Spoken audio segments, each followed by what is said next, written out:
ओम शांति। 20 जून 2021 की मुरली है। आज अव्यक्तवाणी है 22 जनवरी 88 की। मुरली का टाइटल है हिम्मत का पहला कदम समर्पण। ओम शांति। ब्रह्मा बाप की जीवन कहानी। आज स्नेह के सागर बाप दादा अपने स्नेही बच्चों को देख हर्षित हो रहे हैं। हर एक स्नेही आत्माओं को एक ही लगन है, श्रेष्ठ संकल्प है कि हम सभी बाप समान बने, स्नेह में समा जाएं। स्नेह में समा जाना अर्थात बाप समान बनना। सभी के दिल में ये दृढ़ संकल्प है कि हमें बाप दादा द्वारा प्राप्त हुए स्नेह, शक्तिशाली पालना और अखुट अविनाशी खजानों का रिटर्न अवश्य करना है। रिटर्न में क्या करेंगे सिवाय दिल के स्नेह के? आपके पास और ही क्या? जो भी है वह बाप का दिया हुआ है, वह क्या देंगे? बाप समान बनना यही रिटर्न है और यह सभी कर सकते हो। बाप दादा देख रहे थे कि आजकल सभी के दिल में विशेष ब्रह्मा बाप की स्मृति ज़्यादा इमर्ज है। स्मृति शरीर की नहीं है लेकिन चरित्रों की, विशेषताओं की स्मृति है, क्योंकि अलौकिक ब्राह्मण जीवन ज्ञान स्वरूप जीवन है। ज्ञान स्वरूप होने के कारण देह की स्मृति भी दुख की लहर नहीं लाएगी। अज्ञानी जीवन में किसी को भी याद करेंगे तो सामने देह आएगी। देह के संबंध के कारण दुख महसूस होगा, लेकिन आप ब्राह्मण बच्चों को बाप की स्मृति आते समृद्धि आ जाती है कि हमें भी बाप समान बनना ही है। अलौकिक बाप की स्मृति समृद्धि अर्थात शक्ति दिलाती है। चाहे कोई कोई बच्चे दिल का स्नेह नयनों के मोतियों द्वारा भी प्रकट करते हैं, लेकिन दुख के आंसू नहीं, वियोग के आंसू नहीं, ये स्नेह के मोती है। दिल के मिलन का स्नेह है, वियोगी नहीं लेकिन राजयोगी है, क्योंकि दिल का सच्चा स्नेह शक्ति दिलाता है कि दिल से जल्दी पहले मैं बाप का रिटर्न दूं। रिटर्न देना अर्थात बाप समान बनना। इस विधि से ही अपने स्नेही बाप दादा के साथ स्वीट होम में रिटर्न होंगे, अर्थात साथ वापस जाएंगे। रिटर्न करना भी है और बाप के साथ रिटर्न जाना भी है। इसलिए आपका स्नेह व याद दुनिया से न्यारा और बाप का प्यारा बनने का है। तो बाप दादा बच्चों के समर्थ बनने का, संकल्प समान बनने का उमंग देख रहे थे। ब्रह्मा बाप की विशेषताओं को देख रहे थे। अगर ब्रह्मा बाप की विशेषताओं का वर्णन करें तो कितनी होगी। हर कदम में विशेषताएं रही। संकल्प में भी सर्व को विशेष बनाने का हर समय उमंग उत्साह रहा। अपनी वृत्ति द्वारा हर आत्मा को उमंग उत्साह में लाना, ये विशेषताएं सदा ही प्रत्यक्ष रूप में देखी। वाणी द्वारा हिम्मत दिलाने वाले, ना उम्मीद को उम्मीद में लाने वाले, निर्बल आत्मा को उड़ती कला की विधि से उड़ाने वाले, सेवा के योग्य बनाने वाले, हर बोल अनमोल मधुर युक्ति युक्त थे। ऐसे ही कर्म में बच्चों के साथ हर कर्म में साथी बन कर्म योगी बनाया। सिर्फ साथी होकर देखने वाले नहीं, लेकिन स्थूल कर्म के महत्व को अनुभव कराने के लिए कर्म में भी साथी बने। जो कर्म में करूँगा मुझे देख बच्चे स्वतः ही करेंगे। इस पाठ को सदा कर्म करके पढ़ाया। संबंध संपर्क में छोटे बच्चों को भी संबंध से बच्चों समान बन खुश किया। वानप्रस्थ को भी वानप्रस्थ रूप से अनुभवी बन संबंध संपर्क से सदा उमंग उत्साह में लाया। बाल से बाल रूप, युवा से युवा रूप और बुजुर्ग से बुजुर्ग रूप बन सदा आगे बढ़ाया। सदा संबंध संपर्क से हर एक को अपनापन अनुभव कराया। छोटा बच्चा भी कहेगा कि जितना मुझे बाबा प्यार करता उतना किसी को नहीं करता। तो हर एक को इतना प्यार दिया जो हर एक समझे कि बाबा मेरा है। यह है संबंध संपर्क की विशेषता। देखने में हर एक आत्मा की विशेषता व गुण को देखना। सोचने में देखो, सदा जानते हुए कि यह लास्ट नंबर के दाने हैं, लेकिन ऐसी आत्मा के प्रति भी सदा आगे बढ़े। ऐसा हर आत्मा प्रति शुभ चिंतक रहे। ऐसी विशेषताएं सभी बच्चों ने अनुभव की। इन सभी बातों में समान बनना अर्थात फालूफादर करना। ये फॉलो करना कोई मुश्किल है क्या? इसी को ही स्नेह, इसी को ही रिटर्न देना कहा जाता है। तो बाप दादा देख रहे थे कि हर एक बच्चे ने अभी तक कितना रिटर्न किया है। लक्ष्य तो सभी का है, लेकिन प्रत्येक जीवन में ही नंबर है। सभी नंबर 1 बनना चाहते हैं, 2-3 नंबर बनना कोई पसंद नहीं करेंगे। ये भी लक्ष्य शक्तिशाली अच्छा है, लेकिन लक्ष्य और लक्षण समान होना यही समान बनना है। इसके लिए जैसे ब्रह्मा बाप ने पहला कदम हिम्मत का कौन सा उठाया, जिस कदम से ही पद्मा पदम भाग्यवान आदि से अनुभव किया। पहला कदम हिम्मत का सब बात में समर्पण था। अब सब कुछ समर्पण किया, कुछ सोचा नहीं कि क्या होगा कैसे होगा।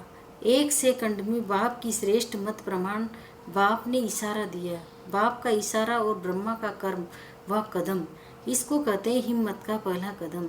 तन को भी समर्पण किया, मन को भी सदा मन बनाभव की विधि से सिद्धि स्वरूप बनाया। इसलिए मन अर्थात असंकल्प सिद्ध अर्थात सफलता स्वरूप बने। धन को बिना कोई भविष्य की चिंता के निश्चिंत बन धन समर्पित किया, क्योंकि निश्चय था कि यह देना नहीं है लेकिन पदम गुना लेना है। ऐसे संबंध को भी समर्पित किया, अर्थात लौकिक को अलौकिक संबंध में परिवर्तन किया। छोड़ा नहीं, कल्याण किया, परिवर्तन किया। मैंपन की बुद्धि अभिमान की बुद्धि समर्पित की। इसलिए सदा तन मन बुद्धि से निर्मल शीतल सुखदायी बन गए। कैसे भी लौकिक परिवार से व दुनिया की अनजान आत्माओं से परिस्थितियां आई, लेकिन संकल्प में भी स्वपन में भी कभी संशय के सूक्ष्म स्वरूप संकल्प मात्र की हलचल में नहीं आए। ब्रह्मा की विशेष इस बात की कमाल रही, जो आप सबके आगे साकार रूप में ब्रह्मा बाप एग्जाम्पल था, लेकिन ब्रह्मा के आगे कोई साकार एग्जाम्पल नहीं था। सिर्फ अटल निश्चय बाप की श्रीमत का आधार रहा। आप लोगों के लिए तो बहुत सहज है, और जितना जो पीछे आए हैं उनके लिए और सहज है, क्योंकि अनेक आत्माओं के परिवर्तन की श्रेष्ठ जीवन आपके आगे एग्जाम्पल है। यह करना है, बनना है, क्लियर है। इसलिए आप लोगों को क्या क्वेश्चन उठने की मार्जिन नहीं, सब देख रहे हो। लेकिन ब्रह्मा के आगे क्वेश्चन उठने की मार्जिन थी, क्या करना है, आगे क्या होना है, राइट कर रहा हूँ व रॉन्ग कर रहा हूँ। ये संकल्प उठना संभव था, लेकिन संभव को असंभव बनाया। एक बल एक भरोसा, इसी आधार से निश्चय बुद्धि नंबर 1 विजयी बन गए। इसी समर्पणता के कारण बुद्धि सदा हल्की रही, बुद्धि पर बोझ नहीं रहा, मन निश्चिंत रहा। चेहरे पर सदाएं बेफिक्र बादशाह के चिन्ह स्पष्ट देखे। 350 बच्चे और खाने के लिए आटा नहीं, और टाइम पर बच्चों को खाना खिलाना है, तो सोचो ऐसी हालत में कोई बेफिक्र रह सकता है। 1 बजे बेल घंटी बजाना है और 11 बजे तक आटा नहीं, कौन बेफिक्र रह सकता है। ऐसी हालत में भी हर्षित अचल रहा। ये बाप की जिम्मेदारी है, मेरी नहीं। मैं बाप का, तो बच्चे भी बाप के हैं, मैं निमित्त हूँ। ऐसा निश्चय और निश्चिंत कौन रह सकता है। मन बुद्धि से समर्पित आत्मा अगर अपनी बुद्धि चलाते कि पता नहीं क्या होगा, सब भूखे तो नहीं रह जाएंगे, ये तो नहीं होगा, वो तो नहीं होगा, ऐसे व्यर्थ संकल्प व संशय की मार्जिन होते हुए भी समर्थ संकल्प चले कि सदा बाप रख सके, कल्याणकारी है। ये विशेषता है समर्पणता की। तो जैसे ब्रह्मा बाप ने समर्पण होने से पहले कदम हिम्मत का उठाया, ऐसे फॉलो फादर करो। निश्चय की विजय अवश्य होती है। तो टाइम पर आटा भी आ गया, बेल भी बज गया और पास हो गए। इसको कहते हैं क्वेश्चन मार्क अर्थात टेढ़ा रास्ता न ले, सदा कल्याण की बिंदी लगाओ, फुल स्टॉप। इसी विधि से ही सहज भी होगा और सिद्धि भी प्राप्त होगी। तो यह थी ब्रह्मा की कमाल। आज पहला एक कदम सुनाया है, फिक्र के बोझ से भी बेफिक्र बन जाओ। इसको ही कहा जाता है इसने का रिटर्न करना। अच्छा, सदा हर कदम में बाप को फॉलो करने वाले, हर कदम में इसने का रिटर्न करने वाले, सदा निश्चय बुद्धि बन निश्चिंत बेफिक्र बादशाह रहने वाले, मन वाणी कर्म संबंध से बाप समान बनने वाले, सदा शुभ चिंतक, सदा हर एक की विशेषता देखने वाले, हर आत्मा को सदा आगे बढ़ाने वाले, ऐसे बाप समान बच्चों को स्नेही बाप का स्नेह संपन्न याद प्यार और नमस्ते।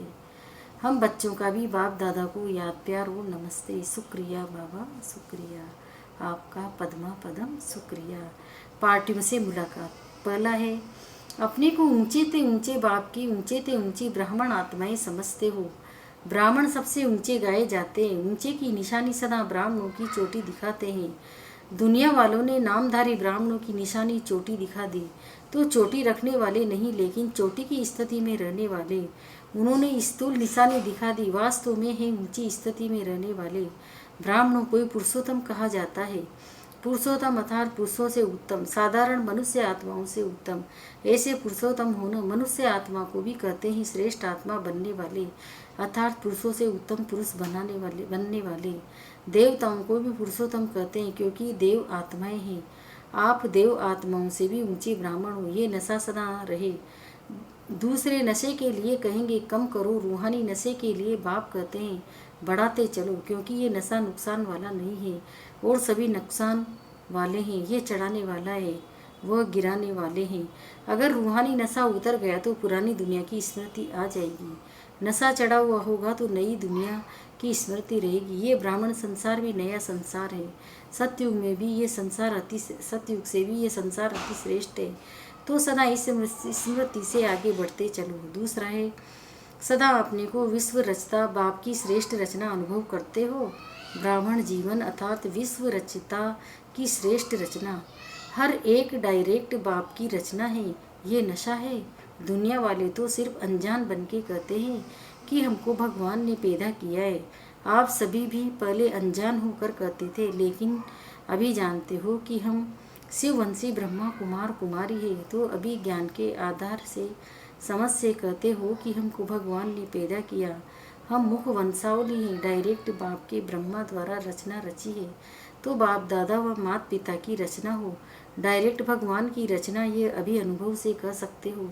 तो भगवान की रचना कितनी श्रेष्ठ होगी। जैसा रचेता वैसी रचना होगी ना। ये नशा और खुशी सदा रहती है। अपने को साधारण तो नहीं समझते हो।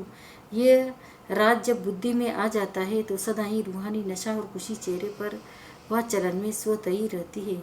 आपका चेहरा देख करके किसी को अनुभव हो कि सचमुच श्रेष्ठ रचता की रचना है। जैसे राजा की राजकुमारी होगी तो उसकी चलन से पता चलेगा कि ये रॉयल घर की है, ये साहूकार घर की या ये साधारण घर की है। ऐसे आपके चलन से चेहरे से अनुभव हो कि ये ऊंची रचना है, ऊंचे बाप के बच्चे हैं। कुमारियों से कन्याएं 100 ब्राह्मणों से उत्तम गाई हुई है कि ये महिमा क्यों है, क्योंकि जितना स्वयं श्रेष्ठ होंगे उतना ही औरों को भी श्रेष्ठ बना सकेंगे। तो श्रेष्ठ आत्माएं हैं, ये खुशी रहती है। तो कुमारियाँ सेवाधारी बन सेवा में आगे बढ़ते चलो, क्योंकि ये संगम युग है, थोड़े समय का युग। तुम्हें इसमें जितना जो करना चाहे उतना कर सकता है। तो श्रेष्ठ लक्ष्य और श्रेष्ठ लक्षण वाली होना, जहाँ लक्ष्य और लक्षण श्रेष्ठ है वहाँ प्राप्ति भी सदा श्रेष्ठ अनुभव होती है। तो सदा इस ईश्वरीय जीवन का फल खुशी और शक्ति दोनों अनुभव करते हो। दुनिया में खुशी के लिए खर्चा करते हैं तो भी प्राप्ति नहीं होती। अगर होती भी है तो अल्पकाल की, और खुशी के साथ साथ दुख भी होगा। लेकिन आप लोगों की जीवन सदा खुशी की हो गई। दुनिया वाले खुशी के लिए तड़पते हैं और आपको खुशी प्रत्यक्ष फल के रूप में मिल रही है। खुशी ही आपके जीवन की विशेषता है। अगर खुशी नहीं तो जीवन नहीं। तो सदा अपनी उन्नति करते हुए आगे बढ़ती रहो। बाप दादा खुश होते भी कुमारियाँ समय पर बच गई, नहीं तो उल्टी सीढ़ी चढ़कर भी उतरनी पड़ती। चढ़ो और उतरो, मेहनत है ना। देखो कोई भी प्रवृत्ति वाले हैं तो भी कहलाना तो ब्रह्मा कुमार कुमारी पड़ता है। ब्रह्मा अदर कुमार तो नहीं कहते, फिर भी कुमार कुमारी बने ना तो सीढ़ी उतरे और आपको उतरना नहीं पड़ा। बहुत भाग्यवान हो, समय पर बाप मिल गया। कुमारी ही पूजी जाती है। कुमारी जब गृहस्थी बन जाती है तो बकरी बन सबके आगे सिर झुकाती रहती है। तो बच गई ना। तो सदा अपने को ऐसे भाग्यवान समझ आगे बढ़ते चलो। अच्छा, माताओं से सभी शक्तिशाली माताएं होना, कमज़ोर तो नहीं। बाप दादा माताओं से क्या चाहते हैं, एक एक माता जगत माता बन विश्व का कल्याण करे। लेकिन माताएं चतुराई से काम करती है। जब लौकिक कार्य होता है तो किसी न किसी को निमित्त बनाकर निकल जाती है, और जब ईश्वरीय कार्य होता है तो कहेंगी बच्चे हैं कौन संभालेगा। पांडवों को तो बाप दादा कहते हैं संभालना है, क्योंकि रचता हूँ है। पांडु शक्तियों को फ्री करे। ड्रामा अनुसार वर्तमान समय माताओं को चांस मिला है, इसलिए माताओं को आगे रखना है। अभी बहुत सेवा करनी है, सारे विश्व का परिवर्तन करना है। तो सेवा पूरी कैसे करेंगे, तीव्र गति चाहिए ना। तो पांडव शक्तियों को फ्री करो तो सेवा केंद्र खुले और आवाज़ बुलंद हो। अच्छा वरदान, सर्व रूपों से सर्व संबंधों से अपना सब कुछ बाप के आगे अर्पण करने वाले सच्चे स्नेही भव। जिससे अति श्रेष्ठ स्नेह होता है, तो उस स्नेह के लिए सभी को किनारे कर सब कुछ उनके आगे अर्पण कर देते हैं। जैसे बाप का बच्चों से स्नेह, इसलिए सदा काल के सुखों की प्राप्ति स्नेही बच्चों को कराते हैं, बाकी सबको मुक्ति धाम में बिठा देते हैं। ऐसे बच्चों के स्नेह का सबूत सर्व रूपों सर्व संबंध से अपना सब कुछ बाप के आगे अर्पण करना। जहाँ मेहनत है वहाँ योग है, और योग है तो सहयोग है। एक भी खजाने को मन मुझसे व्यर्थ नहीं गंवा सकते।